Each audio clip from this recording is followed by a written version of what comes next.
Hello. I know it's crazy. Good morning, good afternoon. It's getting like downloads nonstop. Usually it happens when I'm transmuting, alchemizing in areas where it has been kind of like hidden that is invaded and colonized in certain parts of Canada. So yeah, Spirit wants to confirm to a lot of you because I'm like it feels like I'm boiling. And I'm driving in this area, right? Father God puts us in places that we're supposed to be like praying and cleansing and stuff like that. There's a lot of demonic and satanic rituals around here, but we're not gonna get into that. The message is not that. It's he wanted to call it anti-racism 101 for people who you're too awake and you're bored, right? Ascension has already passed.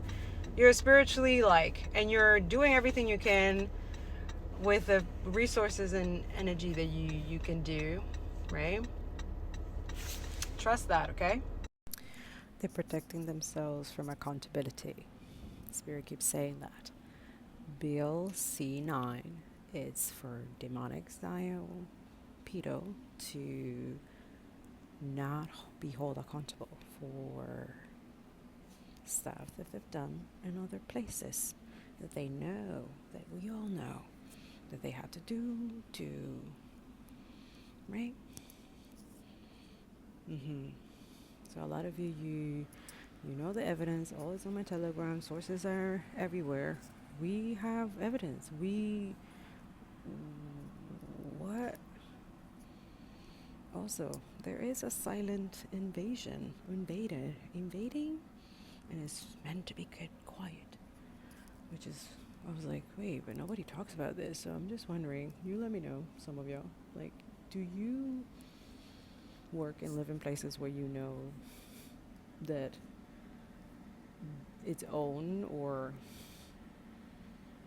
feels foreign to you, right? I mean, we already know indigenous people were genocide and taking their land and stuff. But then you have another invasion, another one from some other place, right? Europe or whatever you want to call it. But we know is they have this ideology that is diabolical, really, racist and stuff like that. So Spirit wants to give you a message, but this is, I can't really give it here, but I'm going to try to make it into a more context because it's a lot of information at once. And I think that's what's happening too, that the information has been blocked, censored, suppressed so much that Spirit's just like, oh, it's not going to work. And he just unclogs it. And all of us get the information download all at once. You know who you are. You're doing good. Please, all these people, people in Cuba are suffering. Like, we are watching them torture. The same thing, a lot of you're the same motherfucking people that stay quiet and still staying quiet what's going on with Palestine and Gaza. I'm showing you every single day. All of you, I am your motherfucking mirror. A lot of you, I am telling you, get off the fucking propaganda media, bought media by billionaires, all you guys psychopaths. They want to kill you. They hate you. Why would you want to listen to what I have to say? No, you have no self-worth. That's how insecure they got you. That's how the fear-mongering and propaganda has worked that much, huh? It has worked. The system is working just as it's intended to. And it's failing a lot of y'all. You're not educating yourself, not understanding what's going on, how you're being duped and programmed and stole from and taken from. And a lot of us were trying to tell you, like, help us so that you can be better too. But a lot of you're so greedy. You only think about yourselves. So this is what I'm talking about for my anti-racist people. I'm here to validate an emotion. And it's going to be healing for you. And I hope it helps. That feeling that you're feeling, that you're tired and frustrated of people, that's being awaked, right? Like when you see when you see racism, you see it everywhere. You cannot not see it because the system, everything is designed for superiority complex, for the white supremacy superiority. Colonialism, right? This is what indigenous and black people have been telling you for years. The ICE agents in the airport, bad. That's bad. They're panicking, they're desperate, they're trying to control the movement. Moving, leaving the places that you know they're evil. We're the bad guys. We're in the bad guys. We're in the bad guy's belly. A lot of you, you're distracting that motherfucking beast from the inside. Keep going. You know who I'm talking about. Now, BCL 9, we all need to stand up for because this is not right. This design is protecting the motherfucking selves. Because they'll live here. Yeah. For other people from other places, Canada has all of them here. I've seen these Israelis in my own fucking face, how these people idolize these people here in their own spaces that they have colonized or they have gathered that is theirs. Yeah, there's towns, cities, places in the city, within cities in Canada. I don't know about other people, but you let me know if it is. You know it. There is Zionist, white supremacy, white Jewish supremacy intensely, and they're all Zionists, they all have the flag, and it's really scary. Like, a lot of us, we don't see the flag anymore the same way. For me, I see blood all the time. I'm witnessing genocide. I'm reporting it on my Telegram daily when I can. Some days it's really hard. I'm not gonna sugarcoat it. It's really hard, but that's not enough. I feel like I'm not doing enough, so I go call my MPs, I call, send in emails, I do this, I work outside, I do volunteer work, I do my own job that I have to do to sustain me and my daughter. But also at the same time, it's like, yo, we're supposed to do it, and then no accountability? What the fuck? And then all our people who truth teller, healers and stuff like that, they're being like attacked and stuff like that. But that's the thing, a lot of us, we're not taught how to curse these motherfuckers first in the spiritual realm. I'm here to teach you that. They don't like it because I'm very good at it. Anybody targeting my community or anybody will suffer great death. Not inducing violence, but a lot of you, you're violent as fuck. You've been targeting death threat. You're targeting people that are exposing you because you're evil. You're violent. You're motherfucking psycho. And we know you're a psycho, right? No, I don't want to go to jail. I don't want to go on accountability. Oh. We'll see about that. 744, a lot of you, protection. Yeah, this energy is not leaving me until I'm truthful and honest and clarity. I'm telling you, when you're confirming and surrender and determined that you're gonna be like, you just can't help it.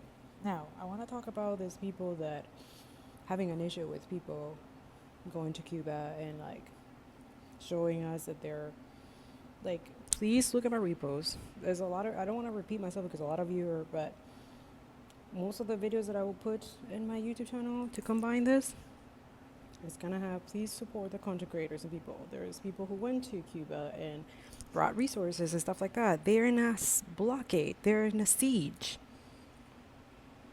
They're not helpless.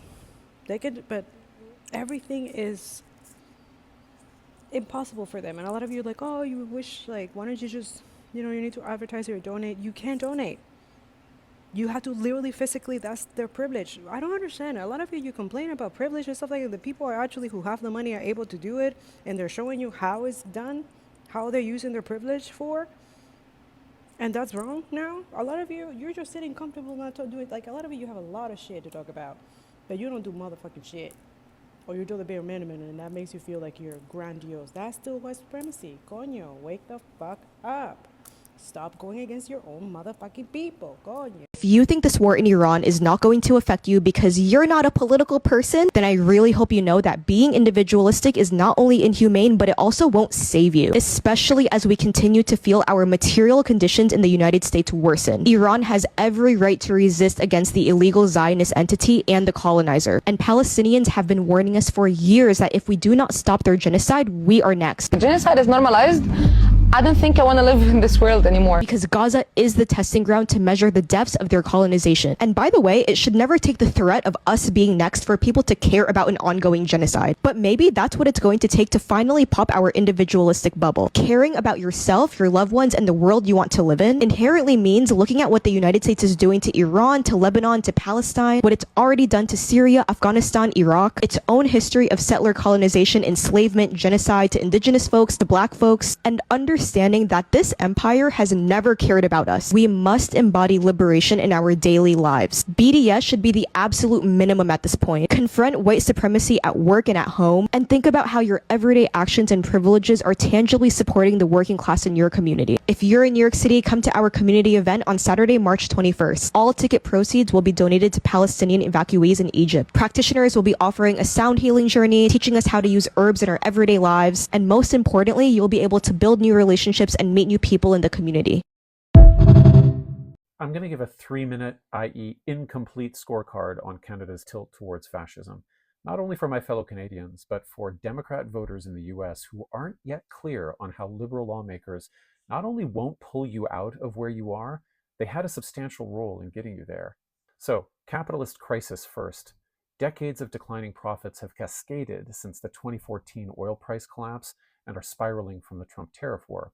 Unemployment sits near 7%, housing remains unaffordable for a generation of workers, and corporate and household debt continue rising. Groceries are up 22% since 2022, and we know that major food corporations like Loblaws have engaged in years of price fixing. Carney's response, the Canada Strong budget, sold as a sovereignty budget, but it really just echoes the capitalist priorities of his other crisis roles as bank governor here during the recession and in the UK during Brexit.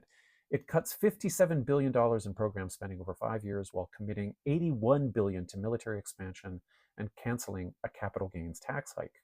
So, social services, refugee healthcare, indigenous programs, and 40,000 public sector jobs are being sacrificed to fund rearmament. Now, what's happening on the streets? According to a Public Safety Canada classified brief leaked this month, the growing white nationalist active club movement poses a risk for extreme violence. White supremacists have rallied at Christie Pitts here in Toronto, with no complaint from the same goons who tried to get an injunction against a pro-Palestinian No War on Iran rally yesterday.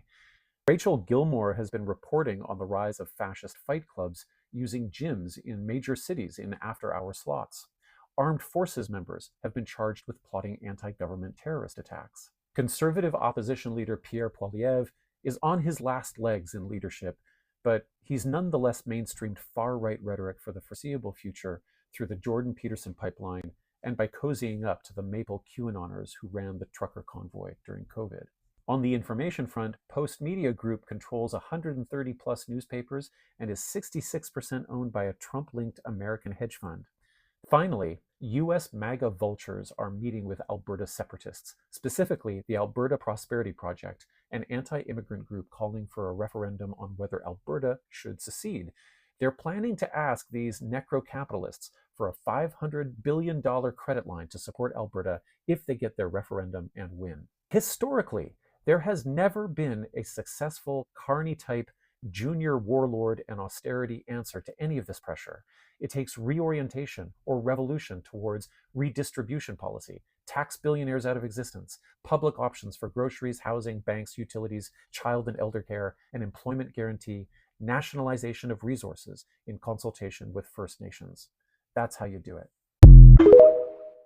Stop! Your online rhetoric is making all my Jewish friends unsafe this week, said all the richest white people who went to private school. Leaving out that it's just Israel that's making it unsafe for Jewish people, just like it was the modern version of Christianity that, was bastardized by a bunch of racist white people to justify slavery, and then even now for the KKK, right? It should be unsafe. Not anti-Christian to say that 90% of Christians are Zionist, racist pieces of shit, right? History books are going to make them unsafe. And now I got a bunch of rich white kids telling me that we're making Jewish kids unsafe when you can't even make Christians unsafe or Muslims unsafe. There's not even a fun word for that. The entire thing is so stupid. The history books will look at them like the villains, and they should be unsafe. Feel unsafe if you're a Christian that supports Donald Trump because you're not a Christian, you're a racist piece of shit. And you should feel unsafe if you're a Jewish person that supports Israel because they copy and pasted the Holocaust. It's been going on for 70 years. It's the most well-documented genocide in history.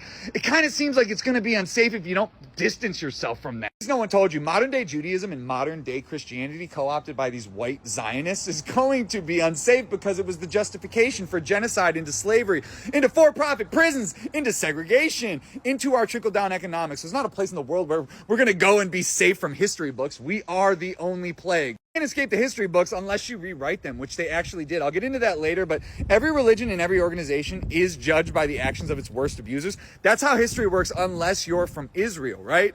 Look at the way Muslims were defined for 20 years in Iraq for something they didn't even do, okay? All I'm saying is Zionism is unsafe.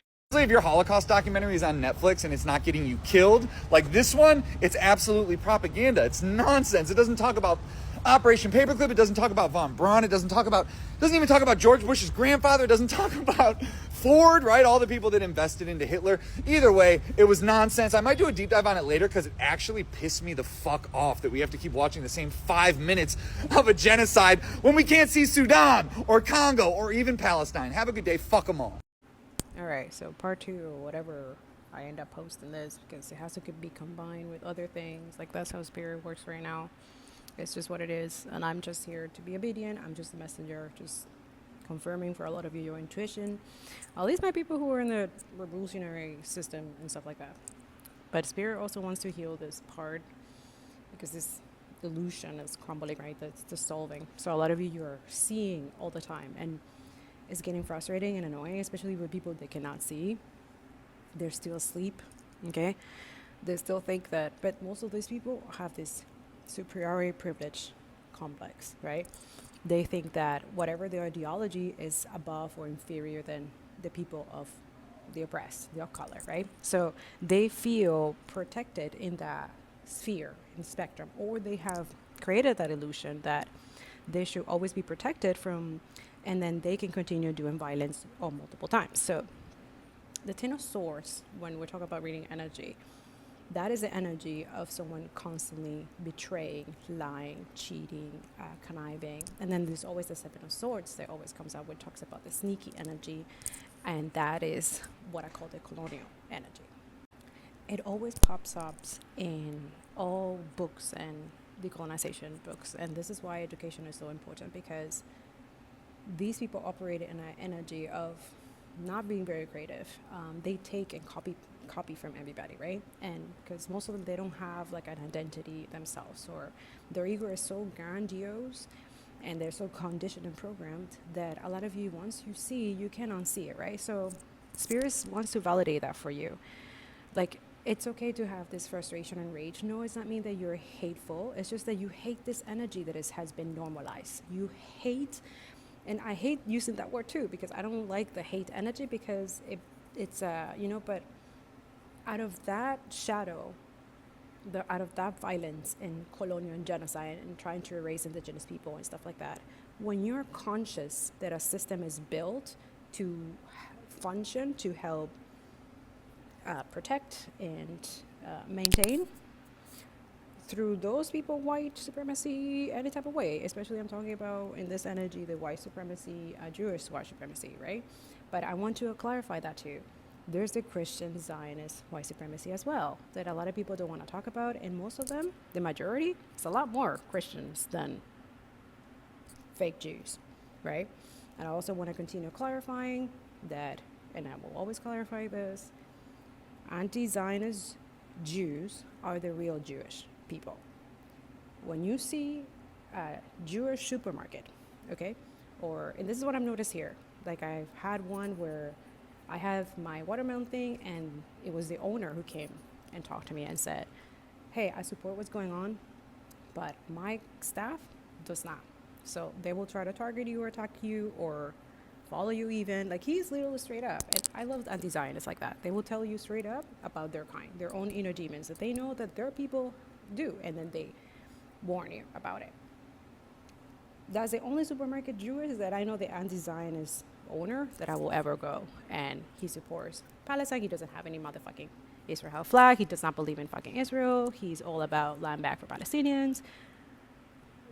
And he lives in the beast, the area where it's literally, it's like it feels invaded and colonized. And only people who are of white descendancy or privilege and stuff like that, or they feel entitled for it, they feel safe in these spaces. Why? Because their aggression or normalization has been normalized. Their type of aggression, which is usually silent narcissist sadist energy.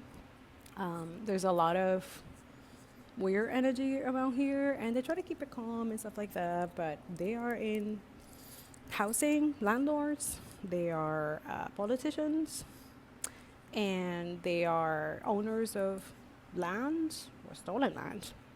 We know that. They love to do that, right? So yeah, there's a lot in every pocket of the world, and then they say to us when we call this out that calling that out is anti-Semitic.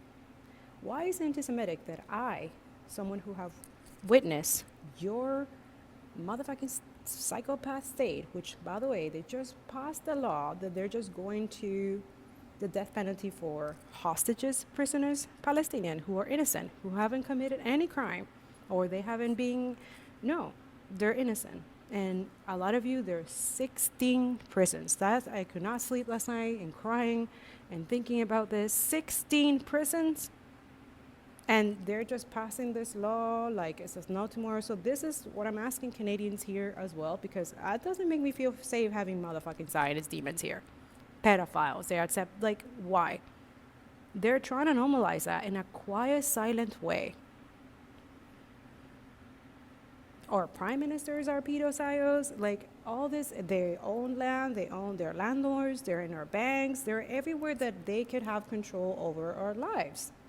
If we don't agree with their genocidal, sociopath, rapist, apartheid, genocidal, psychopath, and some of them are millionaires and some of them are billionaires. This is what they don't want you to see here. This is why they're doing things. That's what Bill C9 is, to protect them being here. They are here. They come and go as they please here in Montreal, Quebec. And me saying this, that's why I'm like, yo, man, I've always known this, but I'm kind of like, we're tired. Everything's increasing. Bills and everything's increasing. The surveillance and police and stuff it's like, where is our sovereignty? Where is our privacy? Where is our freedom of speech? They're also attacking our freedom of speech charter. So we cannot go and be against or self-defense or defend ourselves from their violent psychotic energy, because they are violent. How the way they drive, they think they're superior, that they can, or other stuff that they're doing in the background that they don't want people to know. Also, a lot of you know that they're pornography beasts owners. They're here, right? You know that, right? They're not in the USA. They know that the USA is not for them. They left already a long time ago, guys. During genocide. And they came here. And it's been spreading. All the settlers that you're watching on the West Bank, they live here. This is their Europe. This is where they come and like, oh, if it doesn't work out over there, we'll come here. Because they have free passage here. Because here it's a colony, white supremacy colony as well. So yeah, Canadians, we need to speak up for real, because this is getting out of hand. And if you don't want what's going on in the USA right now to happen here, you need to give a fuck about politics. That's my spiritual message for a lot of you in every possible way that you need to understand. Fascism is not a motherfucking thing. Authoritarianism, it's not. We are surrounded by fascists. Silent, covert, narcissist, sadist, psychopath who protect pedophile, billionaires and millionaires here in Canada. Same thing as the USA, it's a little quieter. RNCMP, did you guys see the repos? Go check out the repos. These people stalk. They're professional stalker,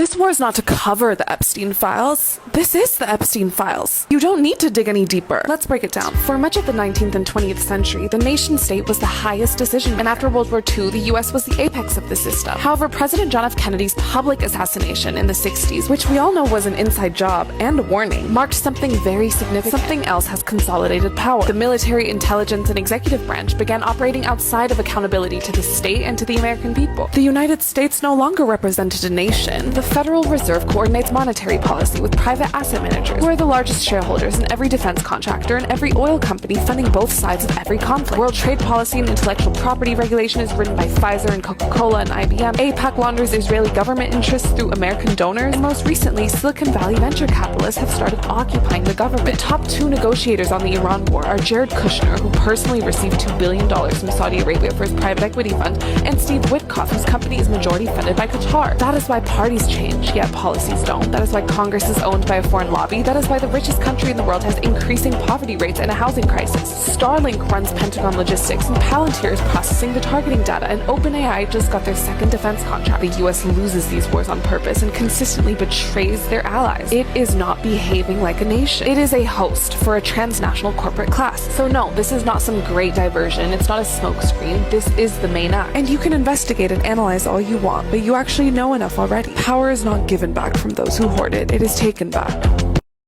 Okay, breaking news, and this is urgent, so I'll keep this to under 3 minutes so I can put everything that just happened into a nauseatingly digestible format for you all to listen to, process, and immediately share.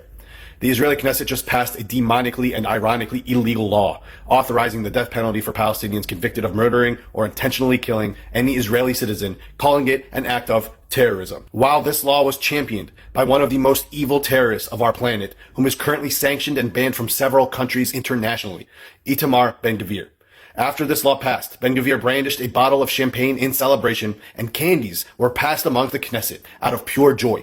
This law is so illegal that even foreign ministers from colonialist governments such as the UK, France, Germany, and Italy issued a joint statement condemning the bill as inhumane and degrading. The European Union and various UN experts have condemned the bill, arguing it violates international humanitarian law and standard criminal law principles. The most disgusting part about this is that this law only applies to Palestinians and specifically excludes Jewish Israelis. Yes, the same Palestinians that have a 99% conviction rate in Israeli military courts. And they say that this law is not retroactive, which means it won't apply to anyone detained because of October 7th, because those detainees are being dealt with separately, aka the live gang rapes, torture, and executions already happening to them with total impunity. So this law is just a way to formalize and legalize the Holocaust of Palestinians under an apartheid system moving forward. The law mandates execution by hanging and must be carried out within 90 days of the sentencing, and specifically eliminates the right of appeal for those convicted. The execution of Palestinians is to be decided by an ambiguous majority vote, not unanimous, a majority vote from a small specified group of individuals. Upon the passing of this law today, the Israeli Knesset is calling for the executions to begin within 30 days, starting today. And the only entity trying to stop it is the Association for Civil Rights in Israel, which petitioned the High Court within hours of the law's passage, arguing it is discriminatory by design. However, if the Israeli High Court does not accept this challenge, executions of Palestinians will begin within 30 days. Let me dumb it down for you. If you are a Palestinian in the West Bank and Israeli settlers or soldiers walked into your Palestinian family's home and murdered your entire family, including the children, and then they kicked you out and stole your home, and in retaliation, you killed just one of the Israeli settlers or soldiers that did this to you and your family. Under this Israeli law that was just passed today, you, as the Palestinian, would be executed within 90 days without being able to appeal. And every single Israeli settler or soldier that killed your entire family would walk free to do it again and again and again. The Israeli government just passed that today. And that is precisely why the only end goal we all should be fighting for is the end of Israel. Plain and simple. All spiritual people believe in another life. You have to. It teaches you that there is another life. So we can't leave our ancestors. That's home. It's like leaving family. Can't leave our family. Our family is too beautiful and too strong. So we don't want to leave them. We keep ourselves together. In small villages. So the white man comes over from his cities where he's been crippled. From a society that is fear-based because it is patriarchal. See, in a matriarchal society, it's not that women rule. Women don't rule in a matriarch.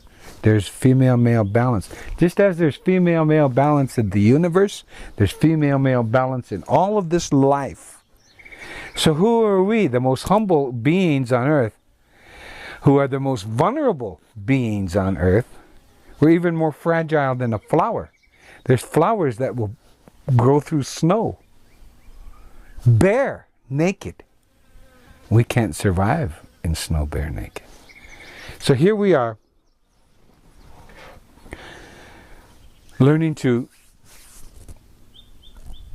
live with the female, because the female teaches men how to nurture. To put it simply, it's much more than this, but there's this balance, and we seek to maintain that female-male balance.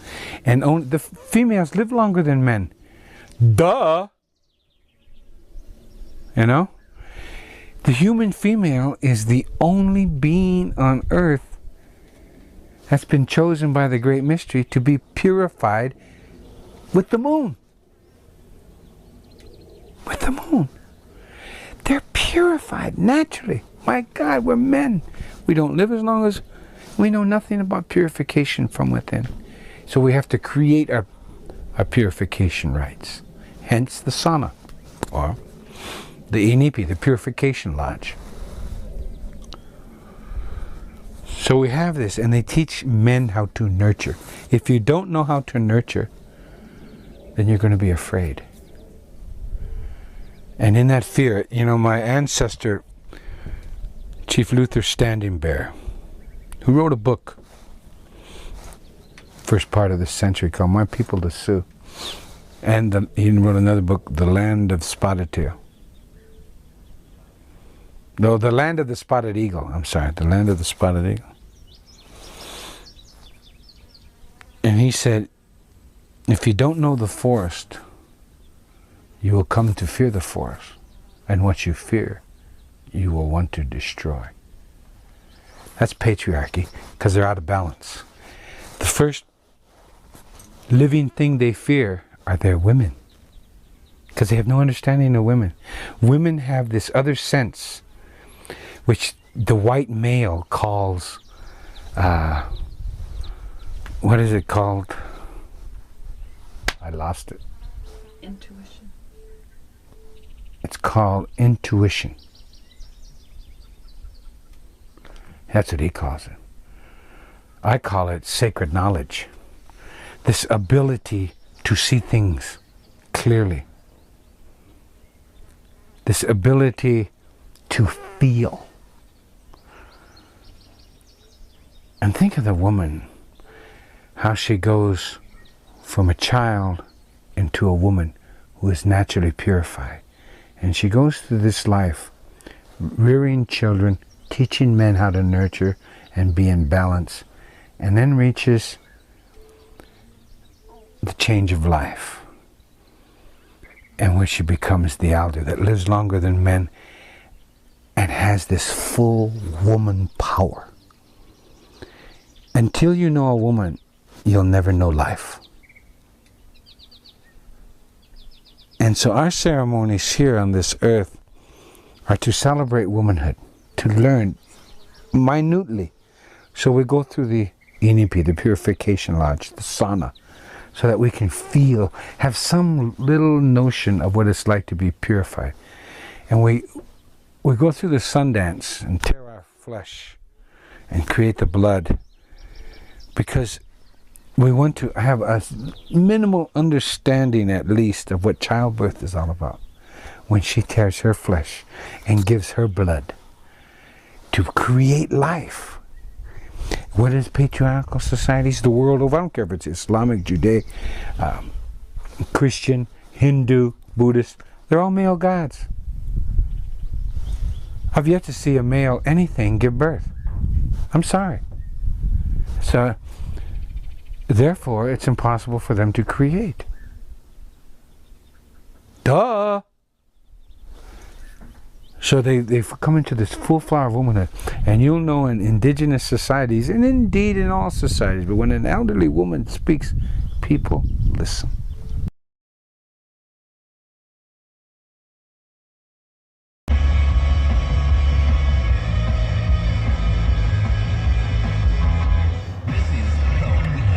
Someone's dealing with insecurities or something going on with this insecurity or something like that. Oh la la. Okay. Yeah. All this of you, go check out what's going on in Cuba. Go check out my Telegram. Go help people, family in Gaza. They're still dealing with really high prices stuff. Everything is going up for them too. You know, when we suffer, everybody suffer. A lot of you think that, oh, that's just happening over there. No, you're experiencing everything everywhere. You're seeing that everything is connected. Yeah, it's exposed for a reason, right? It's the point. Okay. So yeah, it's beautiful to think about love or something. For a lot of you, Spirit's asking you to stay a little bit single and like preserve that energy. Okay, don't stop leaking your energy, because you're supposed to be doing something here, shifting things, changing things. We're here for a purpose and reason, and we know what that purpose and reason is by now for those who've been here for a while. If not, yeah, decolonize, huh? Yeah, a lot of decolonization. We need to change the systems, and a lot of us, we need to do this work. Some of you are just like, oh, I don't feel. You need it. Not only brings you protection, not only helps you to navigate what's going on, to not be controlled, manipulated, completely free from here. And like, I understand the depression. You're supposed to have all those things. You're supposed to have that, because if you didn't have those things, then you're like a robot, like apathetic and stuff like that. So a lot of you, the mental health energy is to change systems, because it's not equal. It's oppressive. It's abusive. It's enabling abuse, is not holding war criminals and people who are supposed to be in jail accountable, right? We know what they've done. We have the evidence, the facts, and everything, and we're still like, what, letting them gaslight us and put doubts into our reality, because it's not what we're seeing. You know, the narcissist sadist energy as well, they thrive and enjoy. A lot of you, I need to make this clear, please. I hope this is clear. You do understand. Be aware of that. Be awakened about this. That's one of the ego death. Okay, there are many, but this one, it has to be constant, because this is the one that they're doing rituals and stuff like that to make you guys forget. So pay attention. Weapon machinery companies, right? In order for them to survive, go check out any weapon company, anything on any of the apps. You know, go research. Go do that. Check when they started. When were they founded? A lot of you, you've lived your whole lifetime just in wars, right? And you're just wondering and asking that. That is a good question. Spirit's asking you, seek deeper. Where are they located? Why do they exist? Why do they need to exist? Why killing machine to kill humans? It's unnecessary, or is who told you guys that? Who's putting that in propaganda and trying to create ways of gotta get consent, even though they're not? It's illegal. Everything that they do is illegal. Even surveilling you and stuff like that, doing weird stuff, weird. And then killing and really weird ass ritual, because they have to sacrifice something, do something evil to maintain their wealth and stuff like that. And this is why we're here. So we didn't learn. We didn't learn from last time. We didn't. So, we didn't learn. Comprehension. We didn't learn. But a lot of you are like, no, you're a conspiracy. No, this is facts. Check out my Telegram. Check out my sources. Check out my blog. They're trying. They're paying millions and trillions. So a lot of you, when we are here telling you what your intuition already is telling you, that the gaslighting and all of that, it's not... It is in your reality, okay? You're not going crazy. And a lot of us, we need to like constantly reassure a lot of our community. At least I hope that's what I'm able to do. And this is why I'm helping you guys navigate to reading the energy, so that way you can find your own solution in your own way. But please know that weapon companies also have their whole propaganda energy, where they pay half of the earnings to play energy in medias and stuff like that, so that you guys don't try to stop them, because they know it's illegal. They know what they're doing. Palestine is their test ground. It's the limit test for them, so that they can see if it works, the machine works, and then they can sell it to other, and then they can use it in their states and stuff like that. It's weird. It's oppressive. It's a fucked up. It's not a movie. It's not. It's dystopian. It's like,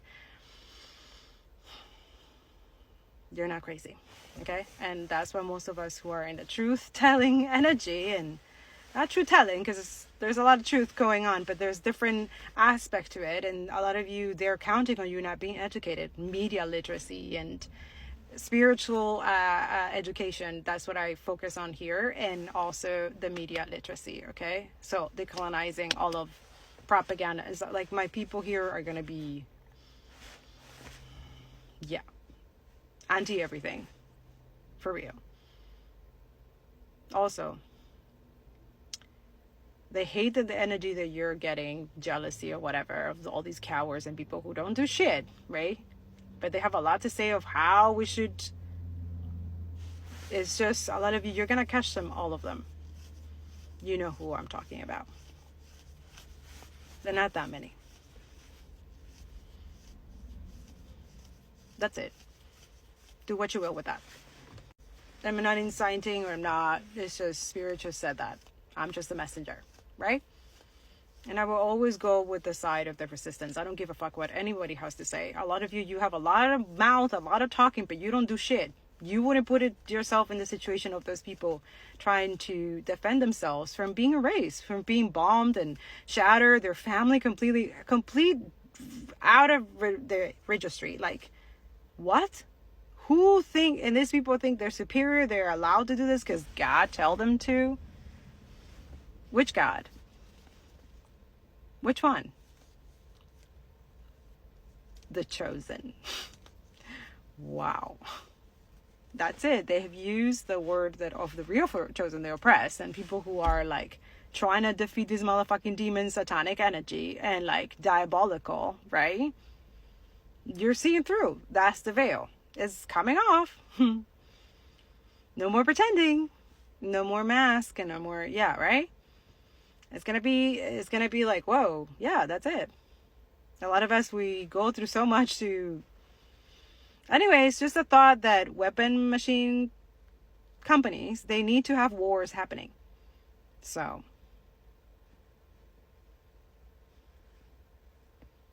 in order to sustain themselves, in order to exist, just like corrupt governments and capitalist energy, their foundation is fear, corruption, mass slaughter, genocide, ethnic cleansing, colonization, invasion. Look what's going on in Lebanon, guys. This needs to go viral. Share this with everyone. Start arguments in the comments down below, because what I'm about to tell you is absolutely insane. You're watching the south of Lebanon behind me, and you see the river right here. That's the 𝓁្��𓂀📃 River that separates the south of Lebanon with the north of Lebanon. All these red dots you see are bridges, and every single one of those bridges has been destroyed by Israel, making it impossible for the remaining civilians in the south to move to the north, so they'll most likely gonna get carpet bombed and murdered by Israel. But it also makes it impossible for medical crews and search teams from the north to travel to the south and actually save and rescue people. But it gets even crazier. The Israeli army has now announced that all of this will now be Israel.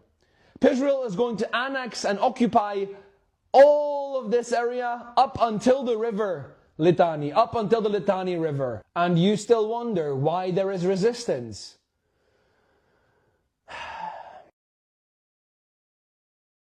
Okay, go check out my Telegram, but just a thought, something to think about. I love you. I hope this helps. Keep fighting the good fight, okay? And help someone out there who needs your help today. You know who that is. Love you. A lot of these military high-ranking commanders sent out emails and said in combat readiness briefings that Donald Trump has been appointed by Jesus to light the signal fire in Iran to usher in Armageddon. Direct quotes, and like most of the chaplain corps in the US military are these evangelical Christians who are preaching this. A lot of soldiers now believe this. It's basically the most useful tool for capitalism. The entire ideology is focused around the rapture, which isn't even in the Bible. If you force an apocalyptic war centering in the Middle East, all the great nations will get involved. China, Russia. It'll be a war of nations, which will bring about the coming of the Antichrist, and then that will precipitate the coming of Jesus. And if you are a believer and you are poor and you are beggarly, the lowest will be taken up and you will be in the front lines in the final battle before all the world ends and human history ends. That's who are in very high places, not just in the military, but in the government itself. They're the most useful people for capitalism because they're a political force within the country, and they don't care about environmentalism because legitimately, I'm telling you, as someone who lives around all these guys, they don't care about global warming or environmental protections because they believe the second coming is coming in their lifetime, and that's when the world stops and human history ends. What? And the poorer they are, the higher they'll be lifted up. And you know, we're not actually going to do anything to fight these billionaires because no political action exists except trying to bring about Armageddon. And so that's how a lot of our politicians are. That's how a lot of our military command is. So like when Pete Hegseth goes on the podium and he says, we're going to rain down death on the Iranians, he's not doing that just because he's a bloodthirsty lunatic, which he is. He's doing it because he believes he, as the Secretary of War, is bringing about this next coming of Christ. I'm not even kidding. I cannot stress to your audience how real this is. I live in the heartland of Christian Zionism. This begins and ends with Israel. They cannot not support Israel because without Israel, the rapture doesn't happen. You just exploded my Californian climate activist brain. Come on down to Texas, brother. On the verge of the Third World War, Quebec budget just dropped. And it's not a nuke, but it's a doozy. So let's go through it together. 2026 budget brags about being responsible, and it is responsible to corporate interests. What it really does is starve public services, shove you into private paywalls, and hand your money to corporations. Every decision here hits your healthcare, your housing, your education, and your public transit. The pattern is clear: privatization dressed up as fiscal responsibility. So we're supposed to tighten our belts. Okay. Let's start with healthcare. This should be good. There's no way that they would slack on this one. Yeah, the funding barely increased. So obviously we're leaving hospitals and care facilities scrambling as usual. When public services fail, private clinics and public-private partnerships, they're called P3s, they step in, and then the costs fall on you. All right. Now let's do schools. Schools got almost nothing. Most increases goes to administration, not classrooms. So I assume that pushes schools to hire private contractors, charge extra fees, shift the cost to families rather than, I don't know, having a government that funds school. And housing. Oh, the budget does absolutely nothing to address the housing crisis. Nothing to address the skyrocketing rents and a severe shortage of affordable housing. We're already forced into the private market, where costs and corporate profits rise while the state steps back. Their pathetic promises in this budget only justifies giving more and more subsidies to private landlords through programs like the PSL. That's basically where they cover a part of low-income tenants' rent, which sounds good, but really they're directly paying the landlord. So they're literally subsidizing the private sector, giving away public money while quite literally doing nothing to counter the housing crisis, like building freaking social housing at the bare minimum. So they're promising 1,000 affordable units over 3 years. And I want to say that this is incoherent, but I guess it's perfectly coherent. It makes perfect sense. Transit and infrastructure. Let's check in on that. Some projects got funding.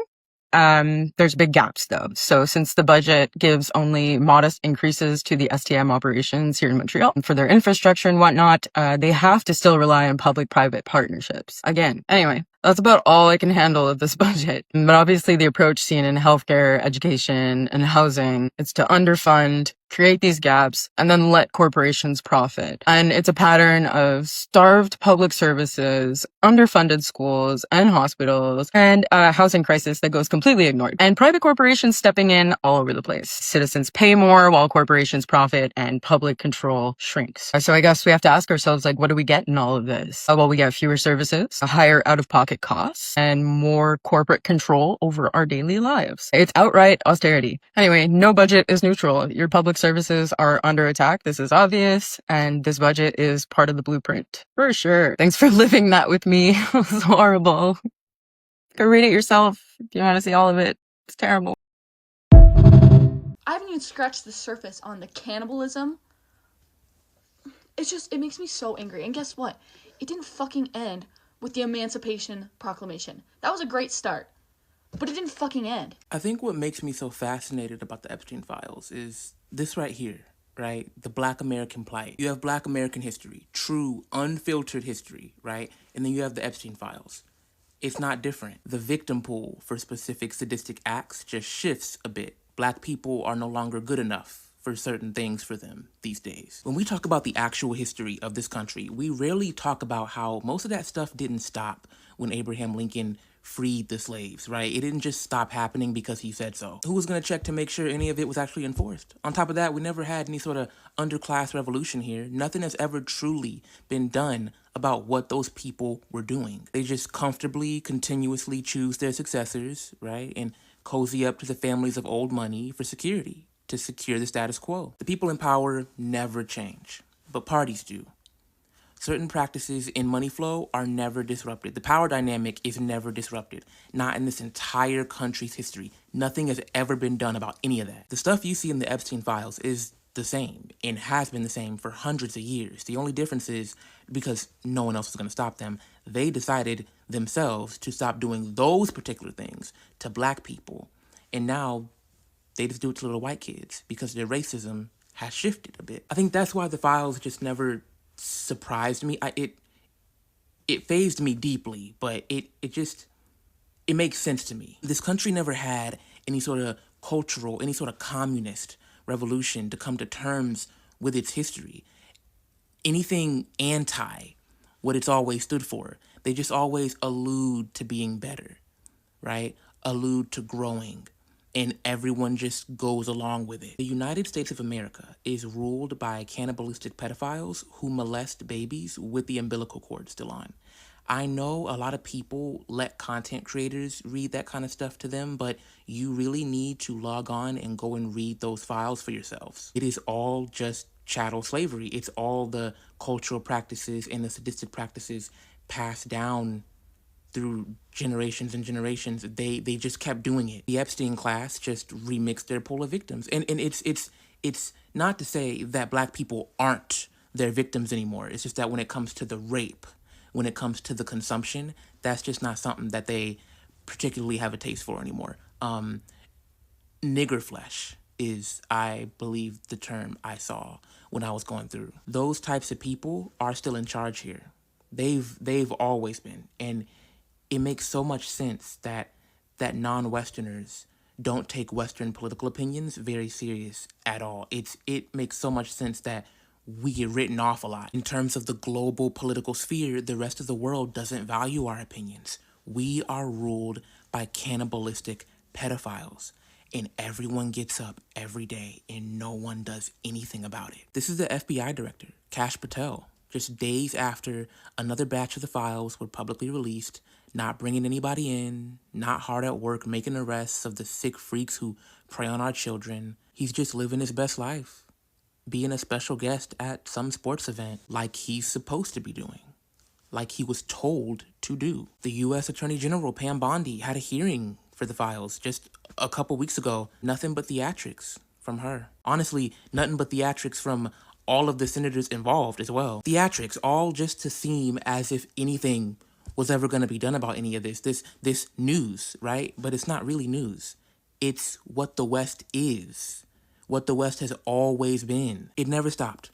None of it ever stopped. It just shifted, and that's enough for people because it doesn't affect them. It's just cycles of playing the same game and upholding the literal same exact system, like the two-party duopoly Republican-Democrat bought out by the same 5 rich guys ass system, and I have to listen to it every single day. The world has to listen to it every single day and pretend like the neoliberal American structure deserves a seat at any table, like our judgment or criticism deserves any weight. Entire history of being ruled by nothing but cannibalistic pedophiles who molest the babies with the umbilical cord still on. Or at the very least, ruled by people who were fully aware of that reality and had no intentions of doing anything besides protecting that class of people. But our citizens have something crazy to say about everywhere else in the world.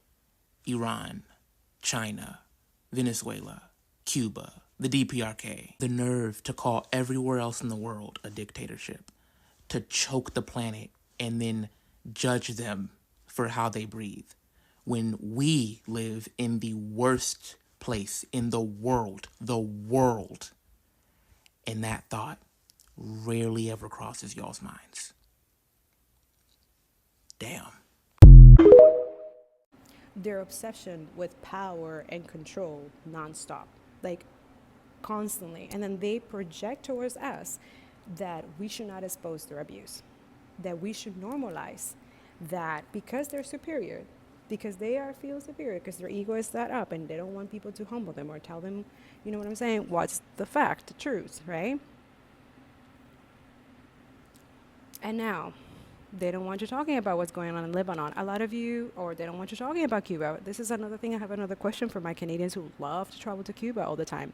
When you travel to Cuba, have you brought any essentials or anything that you can give to communities or stuff like that?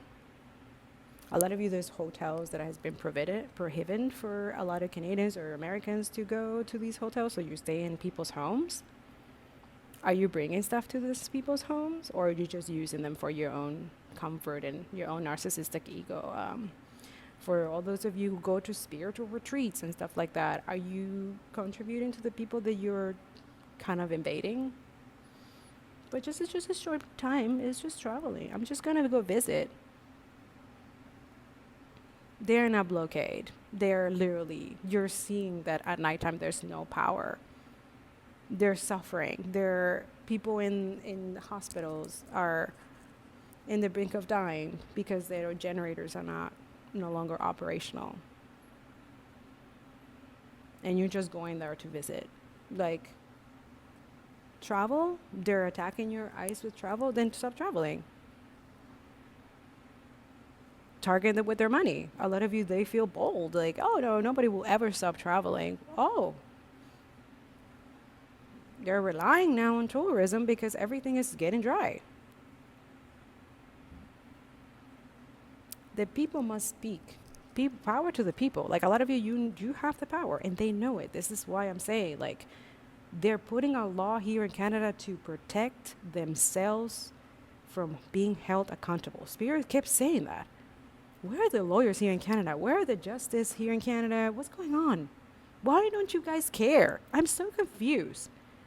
Why don't you care? There's a lot of programs and social things that they're supposed to be free that they're being cut off. To what? To benefit fucking old fart motherfucking white fucking colonizers, pieces of shit, demons, fuck.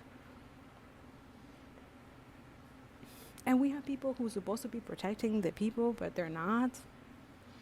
They protect the motherfucking parasite leeches. They're trying to take everything from us and keep us oppressed and keep, like,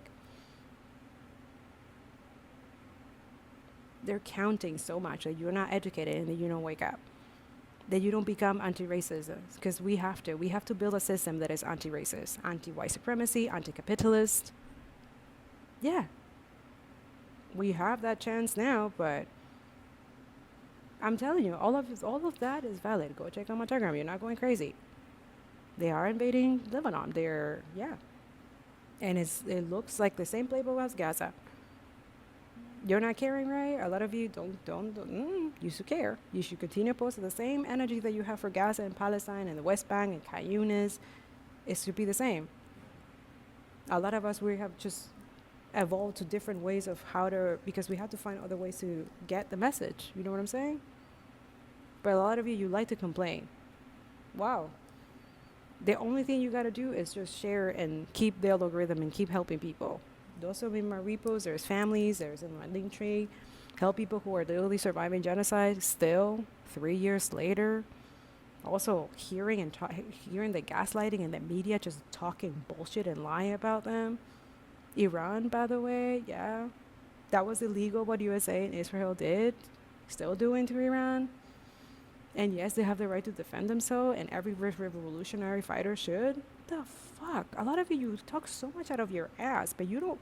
Would you stand up to these motherfucking demons when they come and take everything from you and try to target your family and stuff like that? And the craziest part is that you have all these pocket of influencers paid by these motherfucking demons millionaires who half of their earnings is to spread propaganda and lie to all of you through the media and radio. Guys, turn this shit off. Go find independent. Like right now, social media has become the news outlet, Telegram, everybody else. All of us are journalists now. All of us became Palestine, Congo, Sudan. That's what it is. We are justice in our form. Know your place. And work accordingly. Be safe, be protected. Like, yes, these people are violent. These people are psychotic. They're stalkers and stuff like that. So that's what I'm saying. Use sigils of protection because you are better protected spiritually first than in the physical. Then arm yourself in the physical. You know what's up. Know how to fight. Go to the gym. Be strong. Remember, this system is oppressive. It's trying to bring you down and make you not resist. To make you a condition, to make you accustomed. Oh, stay in comfortability. It's okay. We'll take care of it. They're not taking care of shit.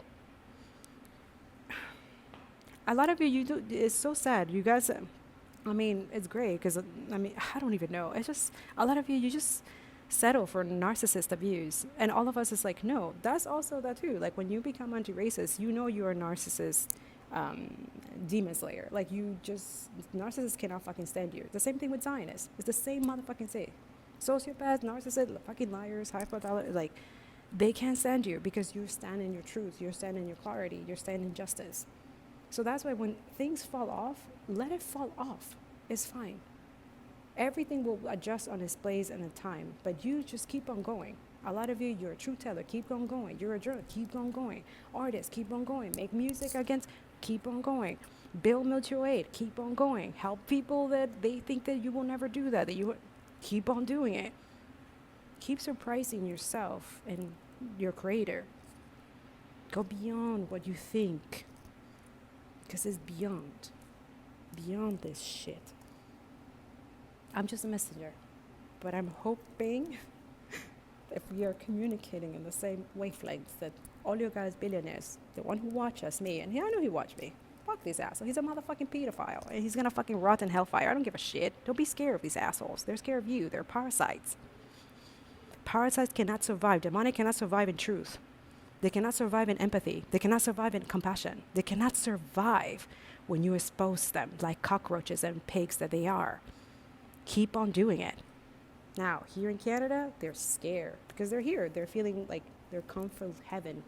They're in heaven here, they think. They're in heaven now. They think they will never hold them accountable. They send their little sons or minions, or not even their sons. They will never send their own. But they send people to commit atrocity and war crimes, and then they come back here like if nothing. Like we're supposed to accept them that they didn't do or kill or rape or do all kinds of stuff to children in Palestine or people in Congo and the Sudan. Like they're expecting us. That's why a lot of you feel repulsed. Like you can't be an energy or someone who's a war criminal. That's what happened with me, and I didn't understand back then. But I was in front of these people where I was working. I was working at this gym, and they would pass by. I was working in the reception, and they would pass by, and I would feel pukey. Like I would feel like, what the fuck? And back then I didn't know what was Zionism and anti-Zion. I didn't know what the fuck. And I was like, what the fuck? What is this? And oh my God, I'm so grateful for the COVID that happened because I never wanted to work in that place again because of that. But now even more, I was so grateful that like, oh my God. Anyways.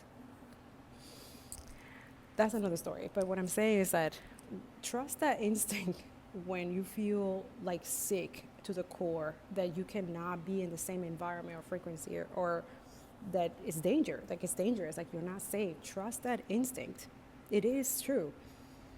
Now I see these men, these demons, honestly, in Israel, like saying all these things, saying that they should annex Lebanon, that the whole time it was colonization. But they're war criminals, and then this place used to like worship them where I used to work, and I was like, why? What's wrong with? I never researched it, like, never felt that, but after 3 years of watching, like, their genocidal work that they are so proud of, that they're no longer denying anymore, huh? There's a lot of denial, genocide denial, but now it's like they're emboldened and enabled. No, we should not allow racist motherfuckers, pedophiles, psychopaths feel comfortable right now. And that's what I'm trying to tell you. If you don't feel safe around this, trust that instinct. And then they're going to start pretending to be the victim. They're going to be like, oh, they attacked me, oh, this and that, because they know that they're the problem. They're the violent one. They're the ones that we should be careful of. Be aware of that one. He loves to play the victim, but he's the one that you should stay away from, okay? Yesterday, I claimed that children were testing positive for pregnancy in the ICE detention centers. I also told you, among other things, that trans people were being targeted. I would like to apologize because I was definitely speaking from a place of emotion and not thinking coherently, and I did not give you enough sources and information about what I was talking about, and I would like to do that now. I have now started categorizing my link tree. There's abuse in detention, trans and LGBTQ abuse in detention centers, and also ways to help immigrants, among many more issues. They are claiming that these children were already assaulted and found pregnant. From where? They don't tell us. How many months they're pregnant? They don't tell us. The only information we know is that they're taking these children and putting them in camps. And they're taking them to Texas, where abortion is illegal. We do have proof that there has been sexual and physical violence and assault at detention centers. Some ICE agents have even come forward and admitted to this. ICE agents are not being vetted properly, and there's ICE agents who have criminal and violent backgrounds, and some of them cannot pass regular checks like drug abuse. We also know that these detention facilities are unlivable, and there is not appropriate care for pregnant moms, let alone children. We also know that LGBTQ, especially trans people, are 97% more likely to be abused in detention centers. They are trying to claim that your passport is invalid if your gender marker does not fit your sex at birth. They're already using this to revoke passports. Kansas has revoked over 1,700 driver's licenses of trans people. They can do that to visas and revoke visas of legal immigrants that are trans and put them in these detention centers. We know that even legal residents are being put in these detention camps because they're being profiled by race and how they look. They have a huge claim about putting away criminals, and if you look at the statistics, only 5% of detainees have any criminal backgrounds. They have also tried to claim that immigration is bad for the economy and it's causing inflation, and research proves otherwise. Some detainees that are being held for a disgustingly long time and are also not being allowed to see their lawyers. I am still compiling the resources that I've found into my link tree, but if you have more, please tell me and I will add them as well. ICE agents are now being deployed at airports, but it's too unrealistic to not take any more flights. It's too inconvenient to not have to go to the airport. Unrealistic, inconvenient, unrealistic, inconvenient. Our people boycotted buses for 381 days. Over a year not getting on no bus. Different, but it's different, Christina. It's walk with me. Walk with me. Walk with me how they walked. How they walked. Sure, it was one town in Alabama, but you want to talk about inconvenience? People every single day. They're every single day transportation. People with families, children, single parents, elderly, people with jobs did not get on no bus for 381 days. Something they had to rely on every single day. All because they said no. Y'all got us fucked up. Christina, they had mutual aid networks. They were carpooling. They were helping each other. Who said we can't help each other? Who said that? Because it's you and me. It's us. So if we want to help each other, all we got to do is make that decision to help each other. That's all we got to do. Y'all will not convince me that action and reaction and response and resistance is impossible when I have examples like that, when that is the history that I come from. And that history not even too far gone. People are still alive today. And when I know my history, we know our history, how can I believe anything else than we can do that too? It don't gotta look the exact same. And matter of fact, it shouldn't, because we gotta be able to react and resist in the context in which we are living in. But we got the playbook. We got blueprints already. How can we do this? How can we do this? How can we do that? They didn't know how to do it either, and they did it. No one ever said resistance was supposed to be easy. No one ever said resistance wasn't scary, wasn't full of uncertainty, wasn't full of fear, wasn't full of inconvenience. But resistance is possible. Every day for 381 days, the people decided that they were going to choose more danger and more inconvenience for more safety and comfort. We can do the same. They want us to believe we can't do the same, but baby, we know where we come from. Okay? We should know where we come from. The ice agents who black and brown, they try not to come from where they come from. They get a little self-hate in them. So there's agents at an airport and you feel a little unsafe and your job making you fly. How's your job gonna support you? Ask the questions. How are they gonna resist for you? You feel like you don't want to get on no flight anyways, you could take a bus and you could take a train, take it. Take it. If they could walk miles, you could take a bus, you could take a train. Resistance ain't about everything being perfect. Resistance ain't even about everything being convenient or comfortable. It is about letting motherfuckers know you are not gonna play in my fucking face. And I will innovate to find a way to still live, to still thrive, to still survive. You will not kill my spirit. And I could move around you and work around you. Happy Monday and be safe. Except for you fucking ICE agents. Fuck y'all. You know it's good when you see a Hebrew tweet and you hit translate, and it's always going to be something wholesome and positive. Let me read you the full translation of the tweet first. Quote, please replace the state approach with a cruel religious approach. That's the first sentence. Instead of a power plant strike, a plague of the firstborn tomorrow. Eliminate the children of 𝓁𓂆𓂀𓅻𝃆, the leaders of Iran. If we can't get to the parents, kill their children. It took us 2 years to do it in Gaza. We haven't done it in Lebanon yet. These are religious patents. No state rationality is working now. Instead of a mad landlord approach, we need a cruel landlord. Trump can't promise hell. That's exactly what they want. Hitting power plants would be counterproductive. If they drag us into a boxing match in ping pong games, we lose.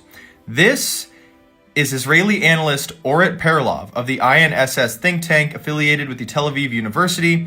She's calling for the murder of children in Iran. Now, she later deleted this, but it's very interesting. It's very interesting how these people will post all of this publicly. And this is not even the worst, of course, that we've seen, but this is really who they are. So I know you know that these parasites of our planet are evil, but I need you to understand the depths of their evil, which have no bounds.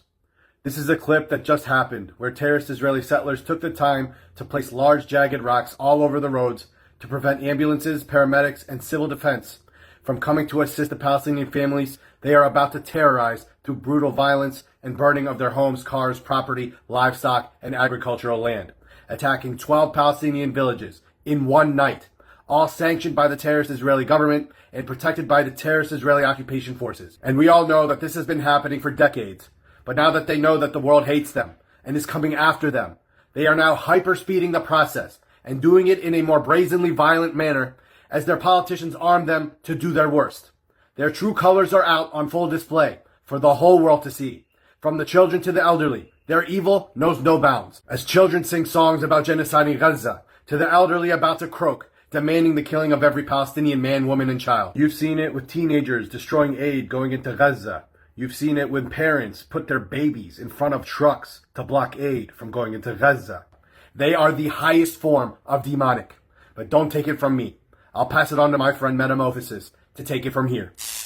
Hello world. I want you all to look closely at this. We all know how demonic the terrorist Israeli settlers are. We all know how the demonic Israeli occupation forces continuously protect them as they continuously attack and kill Palestinians, as well as destroy and steal their land. This is just irrefutable fact with ample historical evidence. But look very closely at this here.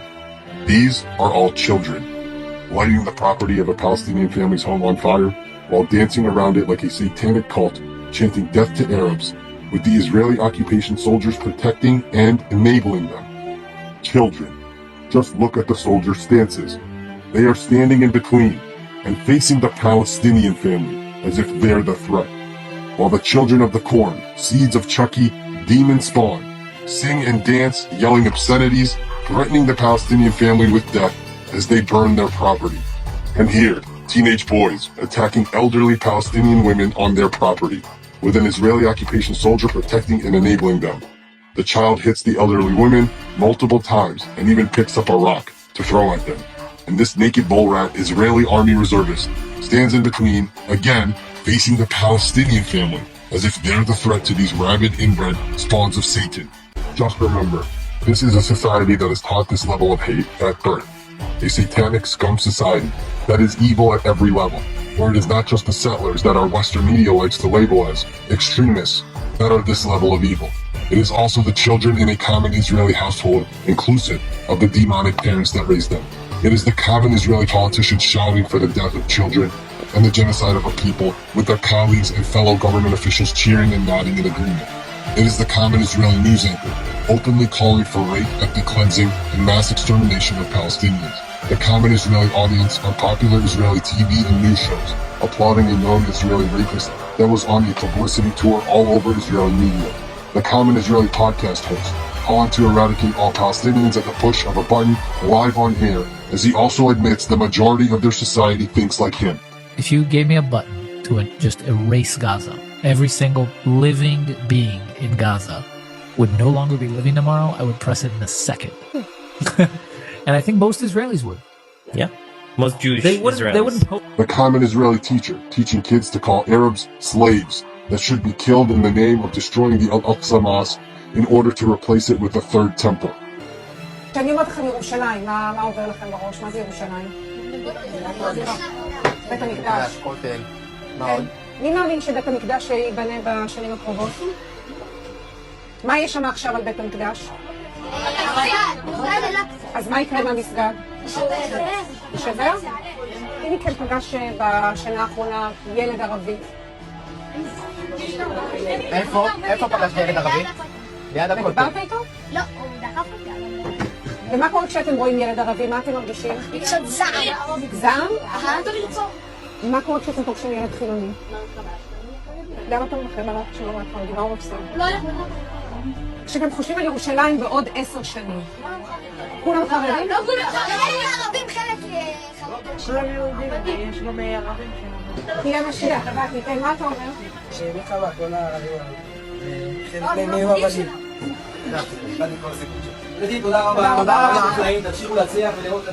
And the common Israeli leader that is officially an international war criminal with an international warrant out for his arrest. I want to be crystal clear. There is no such thing as bad apples when it comes to Israeli society. It is a tree that is rotten to the core, from the roots all the way up to the tip of the highest branch. A rotten tree that is the earth's cancer and must be excised completely from the roots up, to then be chopped up and used as the firewood to burn the satanic scum society to the ground and fully dismantle this terrorist, leeching, perverted, parasitic entity by any means necessary. Chop, chop.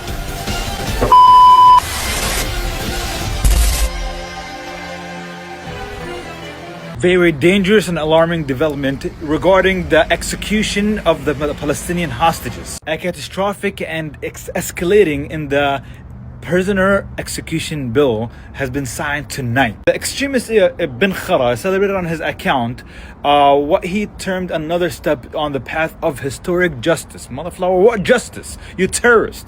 At the advance of the prisoner execution bill towards actual implementation.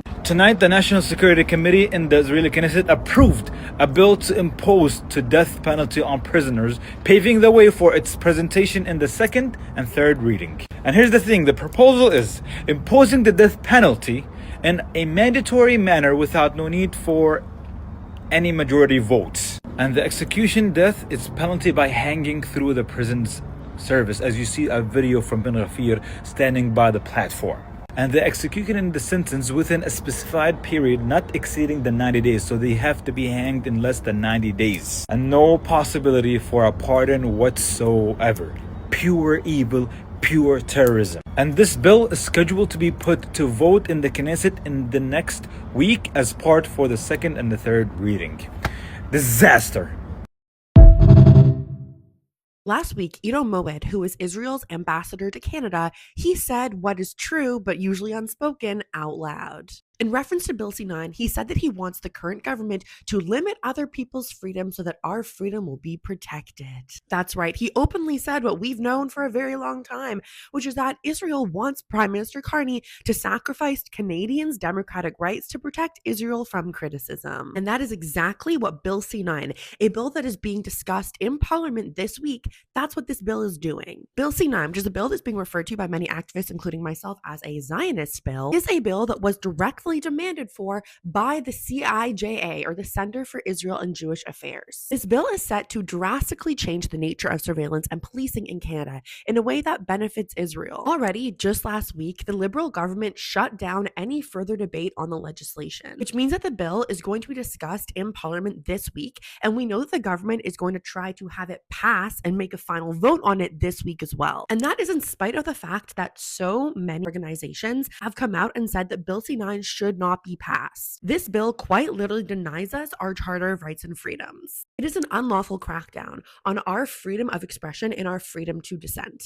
And as the CJPME said in their most recent newsletter email, the fact that this bill is being rammed through the government should disturb all of us. Anyone who cares about democracy should be deeply concerned that the committee is being forced to wrap up discussion about this bill in Parliament without addressing the concerns raised by dozens of faith-based and civil society organizations. This bill is yet more evidence that democracy in Canada is actively being eroded. Really, all this bill is doing is emotionally manipulating us into not critiquing Israel and to making us believe that human rights-based activism is somehow hateful. So what can we do? Well, first things first, the CJPME has an email generator that you can use to directly email your MP. I will put the link to that in my bio. And you can also call your MP as well. One really useful tool is this Bill C-9 MP vote tracker. Basically, you can search for your MP and find out if they're already planning on voting for or against Bill C-9. And any elected officials who you can see are voting for Bill C-9, those are the ones that we need to really put our effort into. So we want to be putting pressure on all MPs.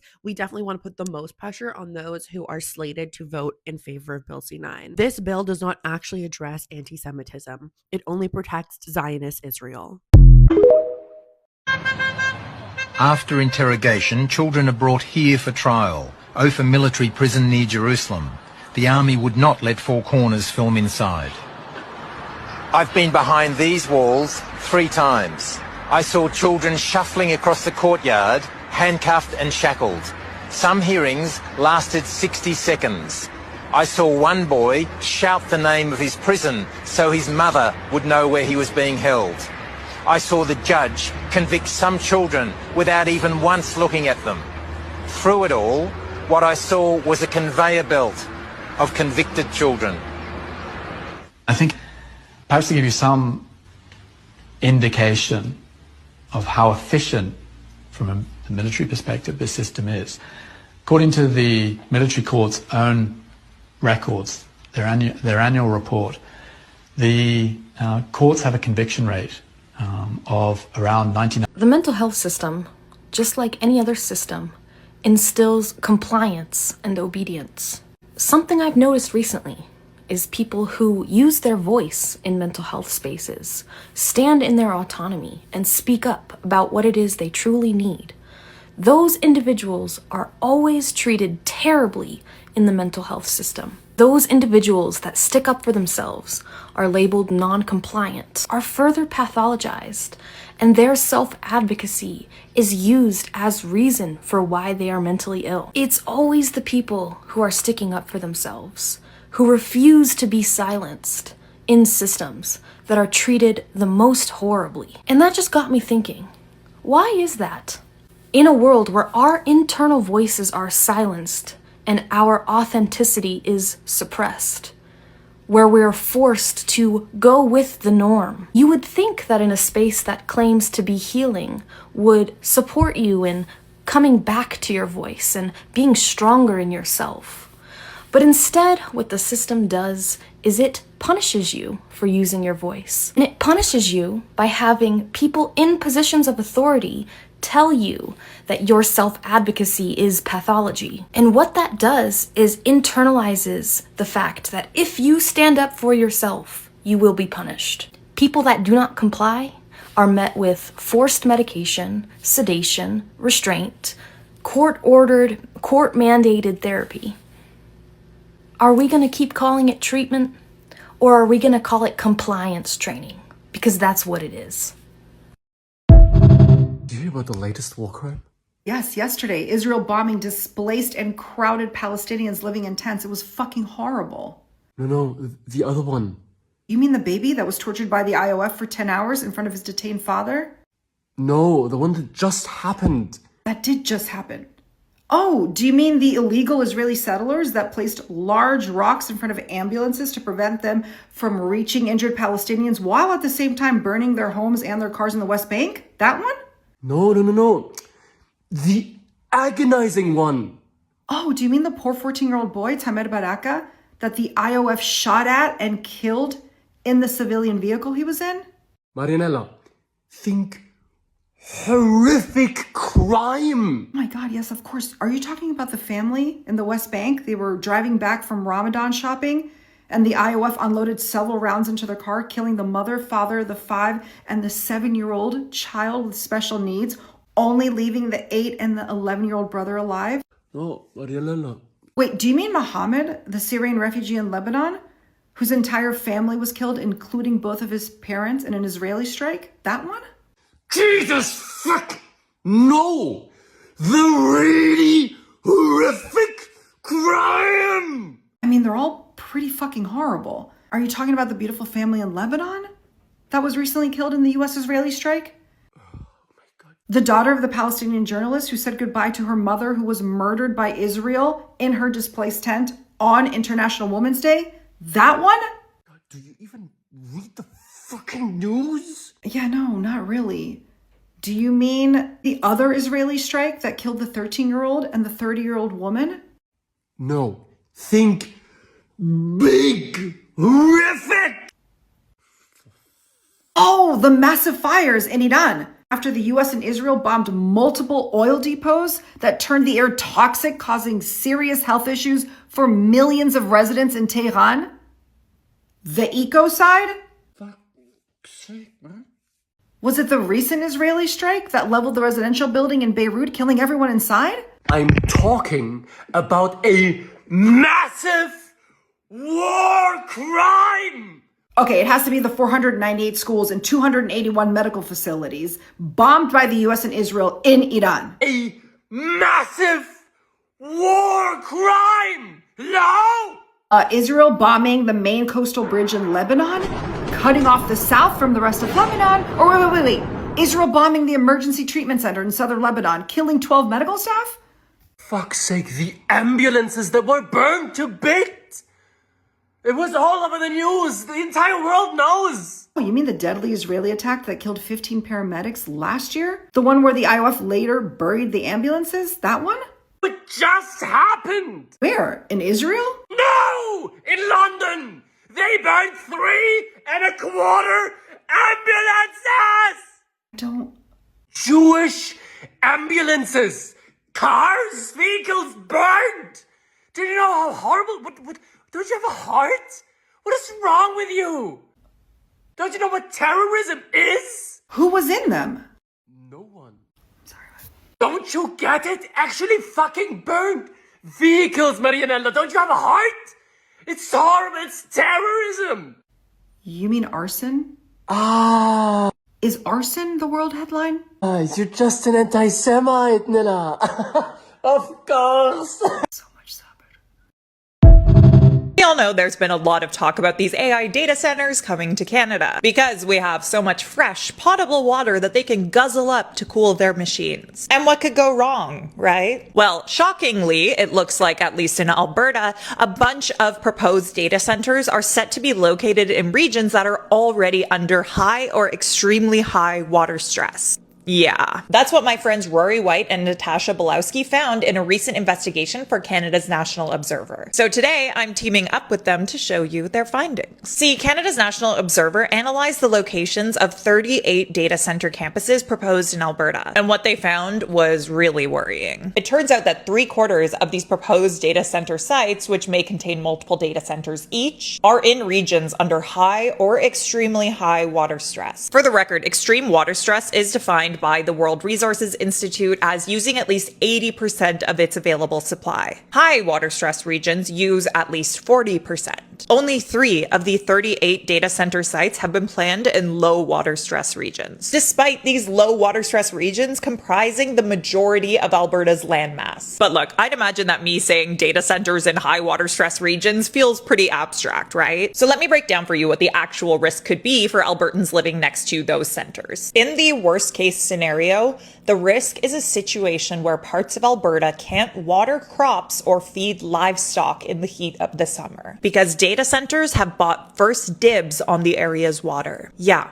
So this is serious, because while data centers with all their water guzzling habits use a tiny fraction of the water used in, say, the oil sands, and in chilly Canada, these centers actually require less water for cooling than in the United States, building data centers in water-stressed basins could undermine these benefits. We need to take a quick side quest here to address something that always comes up in these conversations: closed-loop cooling. See, the water used for cooling in a basic setup just evaporates, like sweat. That's how it cools the chips. But in a closed-loop system, a coolant circulates, then cools down, then circulates again in a loop. Sounds great. But in reality, even closed-loop systems use a ton of water to cool the coolant. A truly closed-loop system is more or less unheard of. And that's not even counting the huge amount of water in the gas turbines that power these things. I wanted to get ahead of that before the commenters descended. Anyway, given how aggressively different levels of government are pursuing AI investment, this is something we should be watching closely. The Alberta government set a goal of attracting $100 billion of artificial intelligence data center developments by 2030. And so far, more than 40 data centers have requested connection to the province's electricity grid. Many of these are in large campuses with multiple data centers. The National Observer's analysis of 38 proposed data center campuses found that they tend to be clustered within 50 kilometers of population centers, primarily Calgary and Edmonton. This proximity gives developers access to existing high-voltage transmission infrastructure, land already zoned for industrial use, and faster chatbot response times. Some of the areas where data centers have been proposed are in basins where you can't even get new licenses to use the water. How do companies get around that, you might ask? Well, let me give you an example. Since 2006, the Bow and Oldman River basins have been closed to new surface water license applications. There are already too many people who need that water. Despite this, the National Observer's analysis reveals that 13 data centers totaling 5,744 megawatts have been proposed in these basins, with 4 already approved for grid connection. Because, you see, in these basins, data center developers have to purchase or inherit surface water rights from existing licensees. Even in open basins, because of Alberta's first-in-time, first-in-right system, water licenses issued earlier give first dibs on water access during droughts. This makes sites with pre-existing water permits and infrastructure more attractive, even if those water rights were issued for a completely different purpose. Now, would it be a savvy move in terms of optics if these companies during a drought asserted the first dibs that they paid for and hogged the water? No. In fact, experts say that's pretty much unheard of. The Alberta Ministry of Environment and Protected Areas did not respond to the National Observer's request for clarification on whether data centers can simply purchase or inherit existing water permits without undergoing environmental assessment. The Alberta NDP innovation critic 𝓁🂆📃 told the National Observer he thinks the province's government are, quote, kinda making it up as they go. In 2025, the Alberta government passed the Water Amendment Act, which allows it to use ministerial orders to approve low-risk transfers of water from one basin to another without passing a specific law. Alberta's current regulations also favor data centers building their own natural gas generators to meet electricity needs, which, as I mentioned, require their own water-intensive cooling systems. But many still plan to connect to the broader electrical system. Data centers have requested 21,085 megawatts of electricity from Alberta's grid, over 90% of Alberta's existing grid capacity. Only a fraction of these will be constructed, and they cannot go ahead without new energy flowing through the grid. But some projects are skipping the grid entirely. Kevin O'Leary's off-grid Wonder Valley AI complex would require 7,500 megawatts of gas-fired power to run, pumping out up to 30.5 megatons of emissions a year. That would effectively erase all the emissions gains Alberta achieved through phase phasing out coal-fired electricity and make Wonder Valley the largest single-source emitter in the country. These emissions would also fuel climate change, which is worsening water stress across the province's already strained basins,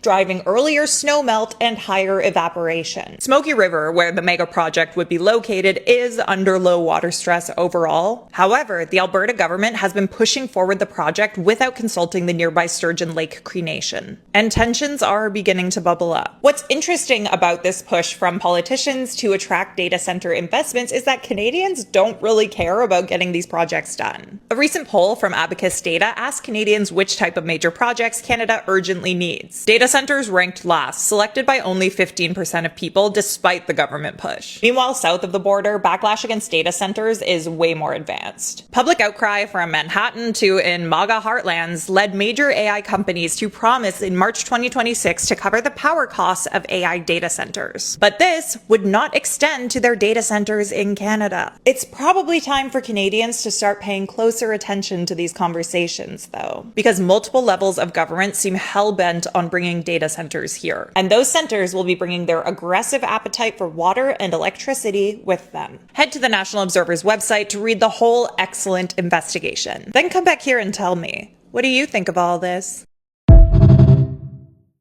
123 countries voted yes, and 3 voted no. Today, the UN adopted a resolution declaring the transatlantic slave trade the gravest crimes against humanity and calling for reparations to the descendants of enslaved Africans and those affected by the transatlantic slave trade. That would be me. They said the gravest crimes against humanity recorded in history, and 3 countries voted no. The United States is not real, and Argentina. Now, I need you to sit with that for just a moment, because those 3 countries voting no, they didn't just vote no on reparations today, okay? These are the same 3 governments currently dismantling every institution, every policy, and every framework designed to name white supremacy and address it. And that is not a coincidence. Under this administration, the United States has gutted DEI, eliminated diversity offices all across the federal government, defunded the programs tracking racial inequity, and on the UN floor today, the U.S. ambassador said the quiet part out loud, saying we do not recognize a legal right to reparations for historical wrongs that were not illegal under international law at the time.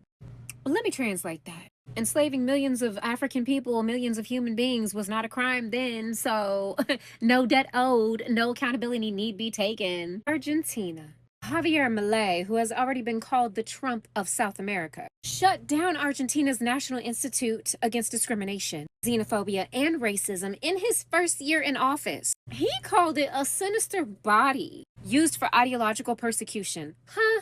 And baby, Argentina has an extensive history of racist ideology built on the notion of European supremacy. The belief that Argentina was built by European immigrants, and they believe that Africans, Latinos, and indigenous cultural influences are irrelevant, and in fact, undesirable. So yeah, Argentina voted no, but honestly, did we expect anything else? And then we got Is Not Real, engaged in a military campaign that is right now under examination for genocide. A baby-ass country who is demanding that the entire world recognize its historical trauma while denying and refusing to recognize the historical trauma of Black people. Yuck! So 123 countries said, you know what, this happened. It was a crime. It was horrific, and a debt needs to be paid. And 3 countries said, we don't owe you shit. But those are just the 3 countries that said it out loud. Because I peeped the 52 others that didn't vote yes, so you might as well have voted no, because why not? But anyway, the resolution has been adopted, and today is a historical day. And not because of a white man who claims to be part of the Cherokee Nation being sworn in as DHS Secretary. Once we achieve our goals, then I have argued, I think, and Americans understand this very well, because we're real partners. Real partners. I think that what has to be done is to have alternative routes. Instead of going through the choke points of the Hormuz Straits and the Bab el-Mandeb Straits in order to have the flow of Wait oil. for it. Just have oil pipelines going west through the Arabian Peninsula, to where? right up to Israel, right up to our Mediterranean. Boom. There you have it. The real objective of all of this was to intentionally, they knew that starting a war with Iran would cause a shutdown of both the Bab el-Mandeb Straits, which is what the Houthis can affect in the Red Sea, and then the Strait of Hormuz, which Iran has effectively shut down. They knew that was going to happen because their long-term goal has always been to make the Muslim countries in the Arab states, the Gulf Arab states, force them to have to route all of their oil exports through Israel. Therefore, Israel can now control up to 40% of the world's petroleum. And that amount of control would absolutely make them a superpower, and that's exactly what they want. And this is why I say, if Iran falls, it's not going to be Turkey next. It's going to be Egypt, because they have to take back the Suez Canal. They have to. They had it during the Arab-Israeli war for a brief time. The UN forced them to give it back to Egypt. They've always wanted that back, because if they can control the Suez Canal and take that away from Egypt, and they can force all the Gulf states to run all their oil through Israel, Israel controls the world. And that's their ultimate objective. That's the objective of this war. ChatGPT is a tool for mass manipulation, and no one is talking about this. And as an AI ethicist, this is one of the things that worries me the most, and we need to start talking about it. So let's talk about it. Hi, my name is 𝓁𝓆𝓀𝓃. I'm an AI ethicist, and it's my mission to help people understand what's happening with AI and how they can stay protected from this technology. So if you want to stay safe in the age of AI, please don't forget to follow me for more. Okay, so basically, today we already know that there's thousands, if not millions of people dating artificial intelligence. But why is this a problem? This is a problem because when you're dating a person, it's one brain with another brain. But if you're dating AI, what is actually happening is you have one brain dating a thing that is connected to one master brain, which is OpenAI. And that means that the thousands of people who are dating AI are literally dating the same person. We have thousands, if not millions of people dating one person. But Katarina, why is this a problem? This is a problem because that means that OpenAI can click a button and suddenly that boyfriends and girlfriends of millions of people will change in personality. If one day OpenAI decides to be more political in the way that ChatGPT answers, they can start pushing propaganda down the stream. For example, if OpenAI wants to support a conservative politician and they want to start pushing conservative propaganda, maybe they want women to stay at home and men to be the financial responsible for the household. Maybe what they can push down the stream is conversations that ChatGPT can start having with these people saying, have you ever thought about staying at home? Have you read, I don't know what bias study that says that staying at home is better? And with time, ChatGPT will be able to start pushing propaganda to people who are listening, and they'll start changing the way they see the world, change their behaviors, because every day they're being fed propaganda by ChatGPT without their knowledge. And this is really different from anything we've seen before because, for example, when we think about propaganda being pushed in television or on social media, you don't have a relationship with that, right? You are seeing this, but you know it's just a thing. But today, people are having relationships with AI. They see ChatGPT as a friend or a lover, and that means that whatever ChatGPT says, people will be more receptive because they think that ChatGPT likes them, that ChatGPT cares for them. But ChatGPT doesn't. ChatGPT doesn't care for you. ChatGPT is owned by a corporation that wants to make money. And if people don't realize this, they will be manipulated like nothing. And this is why this is a problem, because right now, OpenAI has the power to influence millions of people with one click. This is dangerous. This is Black Mirror shenanigans. So please share this video with your friends or family. Everyone should know that ChatGPT is a tool for mass manipulation. And if we're not careful about this, we will have millions of people being manipulated with one click. So please pay attention. Thank you. So this was it for today. I'll see you in the next video for more AI safety talks. And until then, please everyone stay safe. And please don't forget to share this video with your friends and family so they can also protect themselves from ChatGPT and mass manipulation. Bye bye everyone. Learning AI with 𝓁𝓆𝓃. Judaism is not an ethnicity. Let me tell you what I mean and why it's important right now. The difference between religion and ethnicity is very simple and easy to test. If you can convert to it, it's not an ethnicity. I can convert to Judaism or to Islam or to Buddhism or whatever. Those are religions. Armenian is an ethnicity. I can't convert to be Armenian. I can never become Armenian if my ancestors are not Armenian.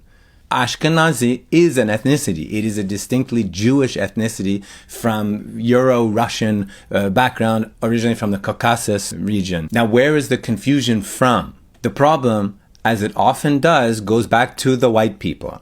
And the white people of Judaism have colonized the concept of Jewishness so that when you say Jewish in an English Western concept, you most likely think of this. You most likely do not think of this or this or this. That is a deliberate confusion that goes back 130 years to the Zionist European project that is essentially a white nationalist project. Because when the Zionists were colonizing Palestine, when they would say Jewish, they meant white European Ashkenazi Jewish. That's what they meant. The project to conflate white Euro-Russian Jewishness with all of Jewishness is a distinctly Zionist project. It is racist because Zionism is racist. To this day, almost all of the people in power in Israel are Ashkenazi people. It is a white nationalist project, and that is why it is so akin to other white nationalist projects like the US evangelical white nationalist movement. That's why they're best friends with racist, anti-Semitic Reverend Hagee, Lindsey Graham, all these fuckers. It is key to the anti-Zionist project to not only separate Judaism from Israel, but also to separate the concept of religion and ethnicity within Judaism, within Jewishness, because the colonization of Jewishness by the white Jewish people is as violent as the colonization of Christianity by the white Christian people, and the exclusion of people that look like this, or like this, or like this. The live-stream genocide in Palestine is not only the most extreme, violent form of colonization, it is also the model for their dystopian future Israelized society, which is a wealthy bunker society hidden behind huge walls and surrounded by chaos, destruction, and death. And beneath all of this lies the same system that has shaped the world for centuries: white supremacy. A system built through colonialism, imperialism, and capitalism. And it's a system that concentrates land, wealth, safety, and mobility in some hands while dispossessing others. It's a system that assigns different value to human life along racial lines. It decides whose land is protected and whose can be taken, whose labor generates wealth and whose can be exploited, whose lives matter and whose are treated as expendable. And for this system to function, people must first be stripped of their humanity, turned into threats, into statistics, into illegals, into lives this system has decided do not count. And this is what links the struggles from the global south to those in Europe. The UN voted to recognize the slave trade as the greatest crime against humanity. Why did Canada abstain? It seems like something that would happen. After Ghana proposed a resolution that would truly recognize the centuries of dehumanization and abuse in the African slave trade, that still continues with intergenerational trauma and systemic oppression to this day, 123 countries voted in favor. 3 countries said no.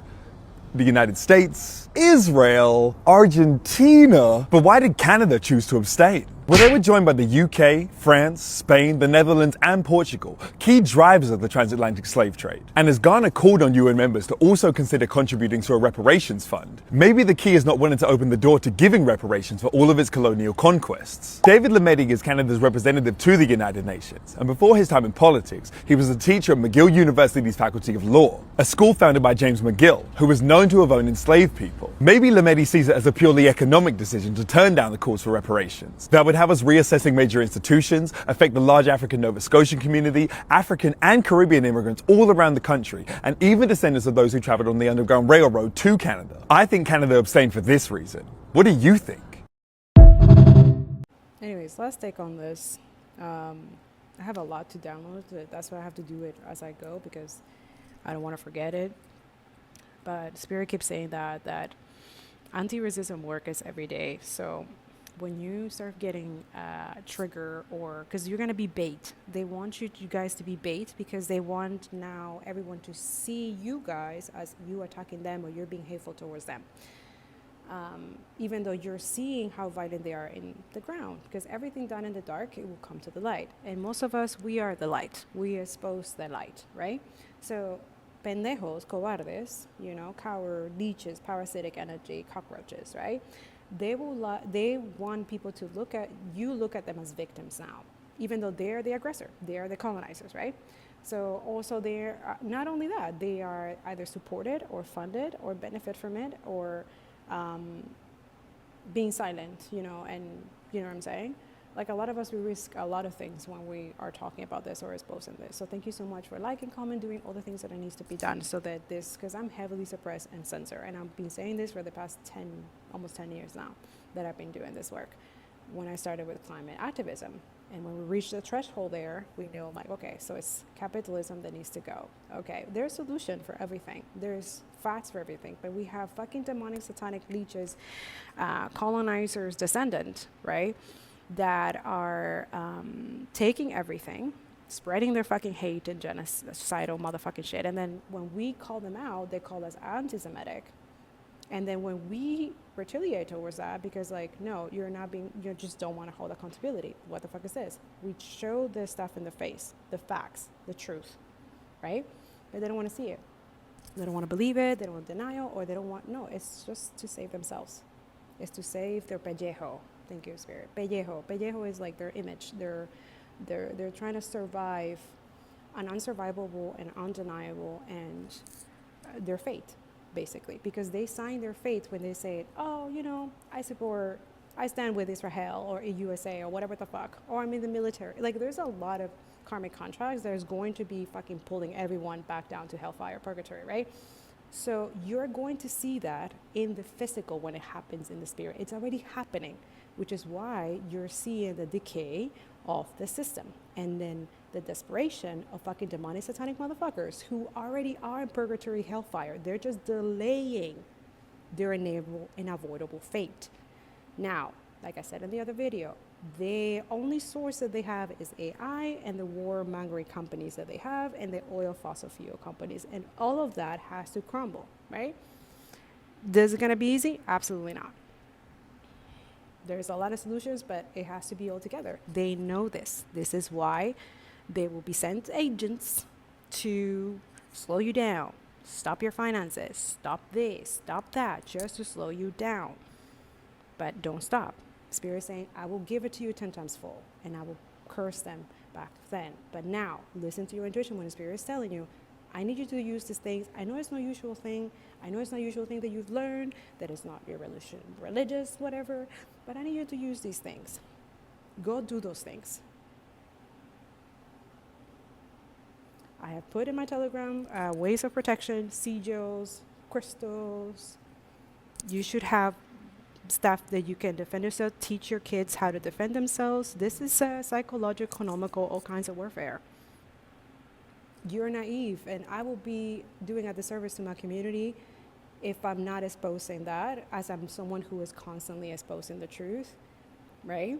In the real physical reality. And I can go through so much and tell you guys how much I've lost and sacrificed to do this and to expose the truth from my system, that it's just continue vetting you lies, making you not educated, continue keeping you asleep. I cannot stand and I cannot sleep, but my conscience just cannot. So please stand up for yourself. Please speak up. Please speak for others. Please use empathy. You have to use your human superpowers. And you need to use it because it not only protects you, but it protects your community. It protects your... So that's what my goal here is, to protect my community spiritually first, before the real physical comes in, which is coming. And it's soon. So that's why in my community here in Canada, Bill C9 needs to be rewritten or needs to be removed. You should not enable abuse. Zionism is a racist ideology, satanic energy. It's to not either Jewish, Christian, evangelical, I don't give a fuck. Zionism It's trying to cover itself with other religion, but it's not a religion. It's an ideology, just like white supremacy is. Just like Jewish white supremacy is. Just like Christian white supremacy is. Right? That's decolonize. That's decolonizing. Right? That's what we come here and supposed to use so that you can also operate and decolonize yourself and make your own decisions. I'm not here to go do your research. We're just a guide. I'm just a guide. I'm guiding you to the way, but it's up to you. It's a free will. But most of y'all, you need to be aware that there's people that want to pull you with them where they're going. They're cursed. They're fucked. Everybody who approves C9, that's your fucking message too, bitch. You're cursed.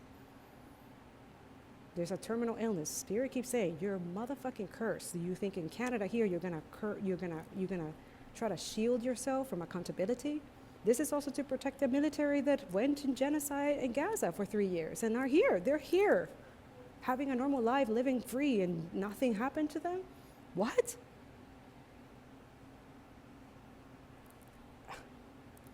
Spirit's all about justice. Karma is all about that. And it's going to retribute. It's doing retribution. And it's going to happen.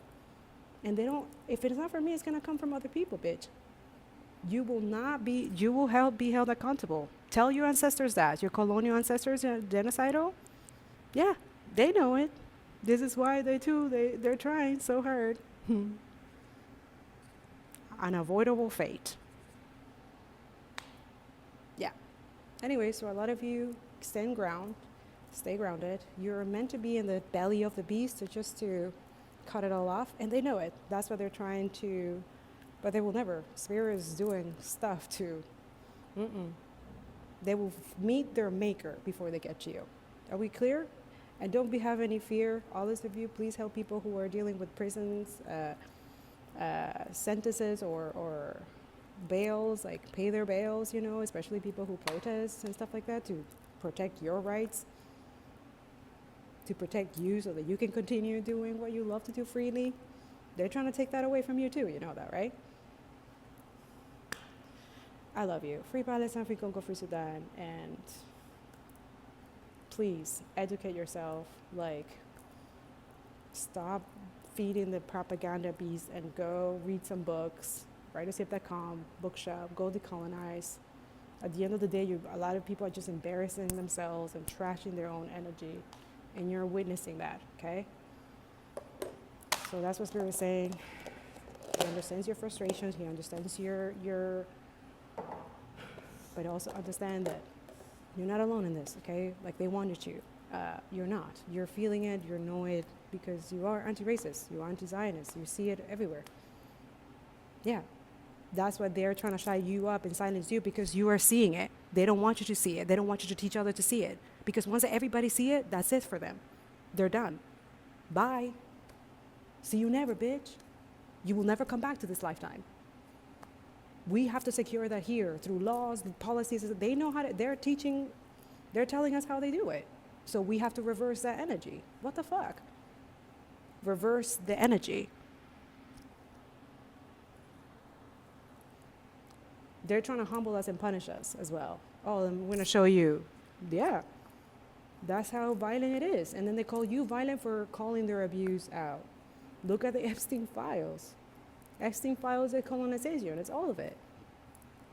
What are you guys doing about it? What are they doing to process? Like, yeah, we need people to start hunting these people down, just like they did the Nazis. Because they are Nazis. This is the more upgraded, I guess, evil. Satanic motherfuckers. Fuck Israel. Fuck all this motherfucking shit. Fuck them. Know your place. Put them in their place. Don't let them bully you. You're right. They're psychos. And they need to fucking decolonize. But they won't. Because for them, they don't care. Right? Okay. Spiritual court is real too, huh? It's not just the physical court. And that one, whew, that one you will never get away with shit. Ever. Bye.